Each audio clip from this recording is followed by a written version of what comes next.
Well, the probe into President Biden's handling of classified documents has Congress demanding answers. Let's turn now to our political panel. With us today, Quill Robinson, a GOP strategist, and Kevin Walling, a Democrat strategist and former Biden surrogate.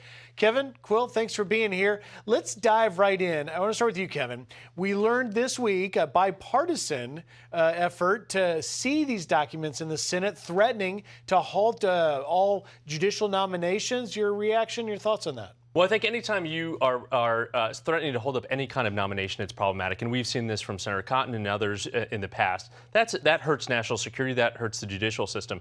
I do think these senators have a right, especially on the Intelligence Committee, to determine what documents were found both in Wilmington with President Biden's residence, as well as Vice President's residence in Indiana with Mike Pence, as well as the documents coming out of Mar-a-Lago, those 300-some documents that were found down in Florida. They certainly have a right in their capacity as oversight to those documents, and I think that's an important thing for the American people to also have a hand in as well.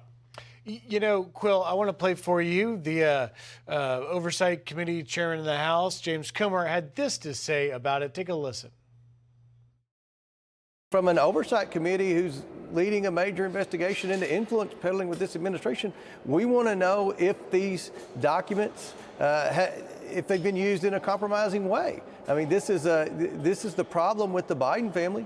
They've been influence peddling for decades, and now we find classified documents are strewed all over the East Coast. What's your reaction to that? Obviously, we heard, maybe you heard our interview with Democrat Congressman John Garamendi in the last hour, trying to say it's a difference between the Trump documents and the Biden ones. Comer sees a very big difference. Yeah, it's disturbing that this is the thing that's bringing Democrats and Republicans together in this country today, is mishandling these classified. That's a good point, actually. These classified Some bipartisan agreement on that front. Some bipartisan agreement. But look, some of our leaders at the highest level seem to be trying to figure out whether they left classified documents on the kitchen table or in the garage, and that's really concerning. And I think rather than pointing figures and seeing that this is a Democratic issue or a Republican issue, we need to get a handle on this, because this seriously compromises highly sensitive materials that put us at risk with countries like China and others. So I think we need to get to the bottom of this, and Congress absolutely has a right to know what was in these documents. You've got the National Archives and Records Administration, NARA, who I have likened, by the way, to that childhood librarian, which you were told had a lot of authority. You didn't cross her, but then you found out, boy, she's got power. Now you've got going all the way back to Jimmy Carter, who, by the way, was the one that signed the 1978 Presidential Records Act, for which now we are now all talking about. But is this an overreach to go this far back? Like, do we really need to do this? Well, I think we have an overclassification problem in this country. The fact that the rules and regulations regarding classified documents, to some degree, have not been updated since World War II. You've got 4 million Americans that have some level of classified access approval in this country.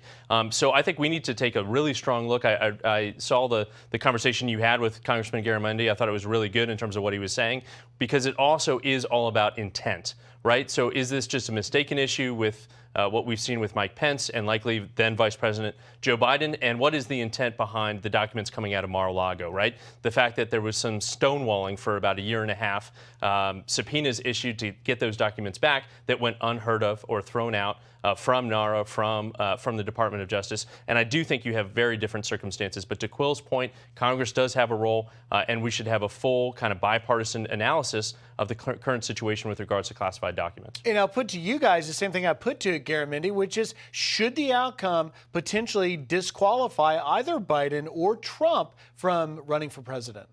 Here's the thing, we just don't know yet, and it's very hard to determine the intent. I think many in the media, as well as Democratic allies of President Biden, have tried to play this off as an honest mistake. But whether it is, regardless of whether it is or not, this is a serious problem, and it may be a matter of looking at whether there is a case of an overclassification.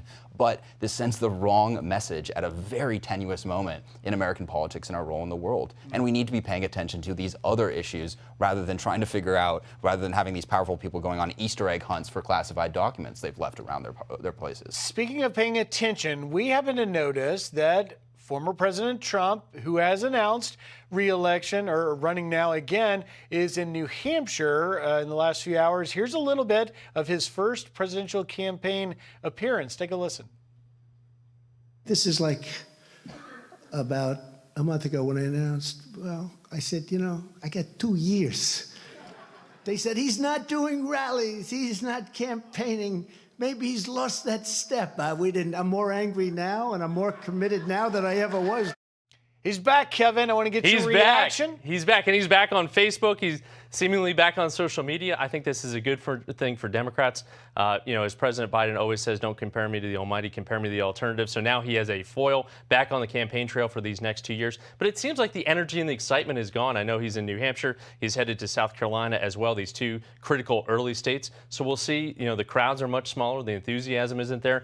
The endorsements really aren't there. So welcome back, former President Trump. Well, you talk about Biden possibly being excited to have him back on the campaign trail. When is Biden announcing? I think you'll see that. I think you'll see scoop? that in a couple months. I was with him last month. I think he's fired up to run for re-election. He's excited about the prospect of taking the fight back to Donald Trump or whoever the Republican nominee is. Will he wait until after the State of the Union? Absolutely. Certainly after. I think that's the 7th of February. So it'll certainly be after that. All right, Quill, I teed you up. A Biden-Trump rematch. How's that shake out? I think Americans want better than the alternative. Look, the Republicans have a very strong field right now, thinking about Mike Pompeo, Nikki Haley, Chris Sununu, many of the other people out here.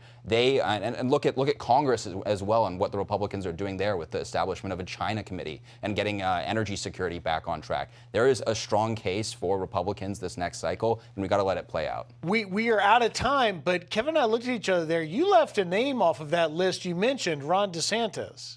Ron DeSantis as well. We got to let it. Okay, all right. I was just making sure that wasn't intentional. It's a wide field. All right. Quill Robinson, Kevin Walling, great insight. Thanks for being here. Thank you.